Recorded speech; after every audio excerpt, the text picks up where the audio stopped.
La Maison de la Culture Marie-Huguet fête ses 30 ans cette année. Dans les faits, c'est la deuxième Maison de la Culture à avoir ouvert ses portes, mais la première à avoir été construite. C'est-à-dire que la première Maison de la Culture Maisonneuve a ouvert en 1981 et la Maison de la Culture Marie-Huguet en 1982. L'édifice d'alors, la Bibliothèque Monk, qui était en travaux, en rénovation. Donc, on a simplement décidé d'ajouter un étage sur le toit du bâtiment déjà existant. Donc, ce qui fait une petite particularité au niveau de la salle de spectacle, c'est que le plafond est quand même assez bas.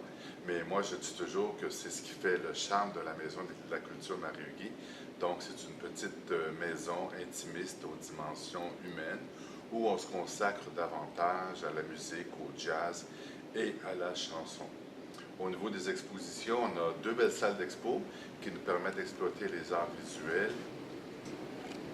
Comme c'est une petite maison de la culture, j'ai l'impression souvent que le rapprochement de personne à personne, le côté humain prend davantage d'espace. Et on a souvent des commentaires des gens qui nous suivent, viennent nous voir depuis fort longtemps. Et une journée, quelqu'un m'a dit que sa femme était assez souffrante depuis des années, mais que pour elle, venir à la Maison de la Culture, c'était quelque chose d'important parce que ça lui faisait du bien. Puis il m'avait dit, comme ça lui faisait du bien à elle, ça lui faisait du bien à lui.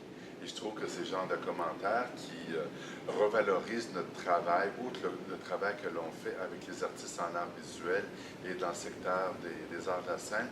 On apporte quelque chose aussi à la clientèle locale qui vient nous voir. Et ce contact humain-là, bien pour nous, c'est important. Je dirais, c'est un peu ce qui fait la marque de commerce, je dirais, des maisons de culture. Mais nous, le fait que c'est une petite maison, mais j'ai l'impression que ça nous donne une petite touche particulière. Voilà.